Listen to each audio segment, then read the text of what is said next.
Oke guys, kembali lagi bareng gua yaitu Mimin, yakni admin di dalam channel Onisekai. Oke guys, hari baru, chapter baru. Di video kali ini Mimin akan membahas Lugism yang terbaru cuy, yakni chapter 522. Dimana di chapter ini Mimin setidaknya berhasil menemukan 4 poin dan juga 3 teori guys. Apa aja 4 poin dan 3 teori itu? Nah, kalian tonton sampai akhir, oke? Oke guys, seperti biasa Mimin mau mengucapkan terima kasih banyak kepada kalian semua cuy, yakni kepada 2792 orang yang telah subscribe channel Mimin. Mimin ucapkan terima kasih yang sebesar-besarnya guys. Dan Mimin juga mau ucapkan terima kasih banyak kepada kalian semua yang telah mensupport channel ini. Oke, gak usah banyak basa-basi, kita langsung saja ke poin yang pertama. Let's go. Oke guys, poin yang pertama. Pada awal chapter ini kita diperlihatkan kemampuan bertarung sang Tora Oni cuy. Kemampuan Yamazaki Shingen memang sangat luar biasa. Dia bisa menghabisi semua anggota 3 keluarga itu guys, mulai dari para kroco hingga para pemimpinnya, semua tunduk oleh kekuatan mutlak dari Yamazaki Shingen. Namun di panel ini ada satu hal yang menarik guys, saat Shingen bilang, kau juga bukan lawanku, lawanku berada di Korea. Tentunya kata-kata itu mengacu pada satu sosok yang seperti yang kalian pikirkan cuy. Dan untuk hal ini akan Mimin bahas di teori guys. Gak hanya itu, Shingen bisa menahan pedang yang diayunkan ke arahnya. Dan pada panel ini kita ditunjukkan satu clue, yakni ada tulang hitam yang bisa menghentikan tebasan pedang. Apakah itu memang hal yang nyata atau tidak guys? Menurut kalian gimana? Komen di bawah ya. Itu poin yang pertama. Oke, next poin yang kedua. Oh guys, panel menunjukkan bahwa ketika orang tolol ini sudah dikalahkan oleh Shingen, namun mereka masih berpikir bahwa apabila mereka tidak bisa mengalahkan sang harimau, maka mereka harus membunuh keturunan harimau dan keturunannya akan berakhir cuy. Di sini ada satu hal yang aneh gak guys? Kalau kalian perhatikan lagi, ada satu hal yang janggal di panel ini dan Mimin akan bahas di teori cuy. Panel berpindah ke pertarungan anak emas PTJ dengan para kroco. Di sini tentunya Jonggun bisa dengan mudah mengayam-ayamin ketiga putra ini guys. Dan pada pertarungan ini kita diperlihatkan gerakan khas Park Jonggun, atau bisa dibilang PTJ malas gambar aja cuy. Dia bisa menghempaskan ketiga orang itu dengan mudahnya cuy, dengan gerakan khususnya. Dan tentunya kemenangan mutlak berada di tangan orang yang disukai Park Tae-jun cuy. Maksudnya kepada orang yang terkuat guys, yakni Yamazaki Jonggun, dimana dia masih bocil sudah sekuat itu cuy. Oh ya guys, di chapter kemarin kita juga dikonfirmasi ternyata Yamazaki Shingen juga memiliki BE cuy. Membuat Mimin penasaran, apakah hanya anak pertama saja yang memiliki BE? Mengingat Yamazaki Shintaro itu tidak memiliki BE guys. Apakah BE hanya mengalir ke anak pertama? Tapi Jonggun bisa dikatakan bukan anak yang pertama guys. Mungkin anak pertama di wanita itu, tapi bukan anak pertama dari Shingen. Mungkin seperti itu. Jika memang demikian seperti itu bisa make sense bahwa ayah Park Hyung-suk kemungkinan besar juga memiliki BE cuy, yang diturunkan dari kakek Park Hyung-suk. Itu poin yang kedua. Menurut kalian gimana cuy? Komen di bawah ya. Oke, next poin yang ketiga. Oke guys, panel menunjukkan Shintaro yang dirayu oleh para pengkhianat itu. Namun rayuan maut itu tidak menggerakkan hati Shintaro. Bahkan dia tidak bergeming guys mendengar rautan itu. Malahan hal tersebut membuat Shintaro memutuskan untuk menghabisi mereka semua. Dan di chapter ini juga kita dikonfirmasi bahwa Shintaro adalah saudara kembar dari Shingen. Dan sekaligus fakta yang kurang menyenangkan bahwa Shintaro lah yang menghabisi anaknya sendiri guys. Demi prinsip Yamazaki tetap berdiri. Sungguh orang yang di luar nalar.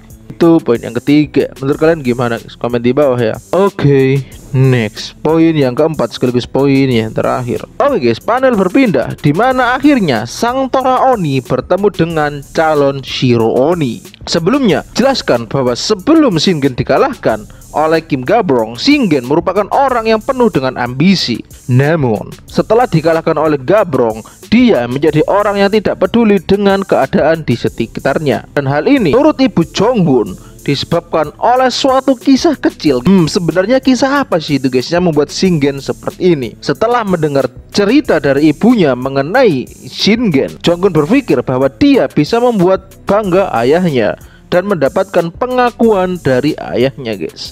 Namun bukanlah sebuah pengakuan yang Jonggun dapatkan, dia malah mendapatkan kenyataan yang sangat pahit di mana ayahnya sendiri tidak mengenali anaknya sendiri guys. Oke guys, itu tadi 4 poin yang dapat Mimin temukan. Sekarang kita akan beralih ke teorinya cuy. Let's go. Oke guys, teori yang pertama adalah teori mengenai lawan Shingen yang berada di Korea, dan tentunya lawan itu adalah Fish Gang. Tapi yang Mimin tekankan di sini adalah bagaimana orang sekuat itu bisa kalah cuy. Shingen bisa kalah. Itu berarti kelompok Fish Gang jauh lebih kuat daripada Yamazaki. Shingen pasti menyerbu tidak sendiri dengan para orang kepercayaannya termasuk Shintaro. Tapi Shingen bisa dipukul mundur oleh Yamazaki guys. Padahal saat itu Shingen juga mendapatkan bantuan, kemungkinan besar mendapatkan bantuan dari elit. Dan Mimin terfikirkan, apakah orang yang memutus tangan elit adalah Yamazaki Shingen guys? Karena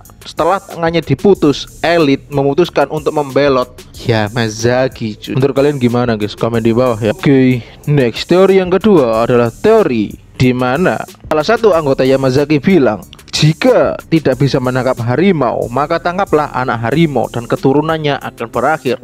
Di sini Mimin sedikit janggal cuy, karena keturunan Shingen bukan hanya Jonggun. Lantas mengapa dia bilang kalau Jonggun mati, maka keturunan Shingen juga akan berakhir? Apakah ini mengindikasi semua saudara Jonggun yang lahir terlebih dahulu sudah dihabisi oleh Yamazaki?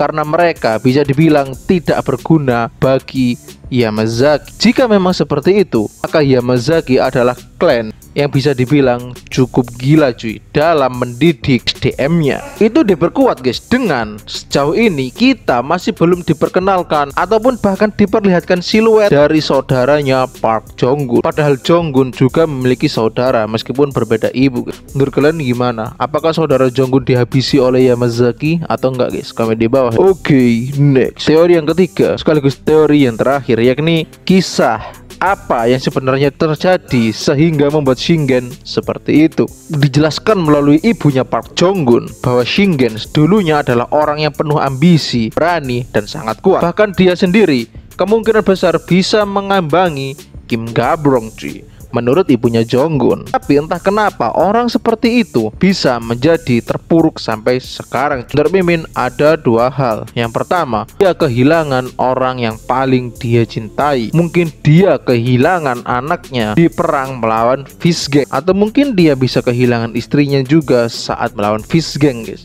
Makanya dia seperti orang yang gagal, bahkan dia tidak mengenali anak-anaknya yang baru lahir cuy. Jika memang seperti itu, maka peperangan dengan Fish Gang tentunya bukan sembarangan peperangan. Karena peperangan itu memungut korban yang sangat penting bagi Yamazaki. Maka nggak menutup kemungkinan peperangan itu juga memakan korban yang sangat penting dari kubu Fish Gang guys. Itu teori Mimin. Menurut kalian gimana guys? Komen di bawah ya. Oke guys, itu tadi 4 poin dan 3 teori yang dapat Mimin temukan dalam Lugism chapter 522. Apabila ada kurang lebihnya, Mimin mohon maaf yang sebesar-besarnya cuy. Dan bisa kalian tambahkan di kolom komentar. Dan ya, di chapter ini tidak terlalu banyak poin menarik ya bagi Mimin sebenarnya. Dan teorinya juga tidak perlu banyak teori yang bisa kita teorikan melalui terkali ini. Guys, jika ada kurang lebihnya Mimin mohon maaf dan bisa kalian tambahkan di kolom komentar. Oh ya guys, gak lupa juga jika kalian suka dengan video ini boleh kalian like dan share ke teman-teman kalian. Jika kalian suka dengan channel ini boleh kalian subscribe, dan gitu aja lah udah. Oh ya, kita teorikan bersama cuy. Apakah Jonggun bocil bisa menang melawan Jungkook bocil guys? Menurut kalian gimana? Komen di bawah ya. Oke guys, see you di next video. Bye bye bro.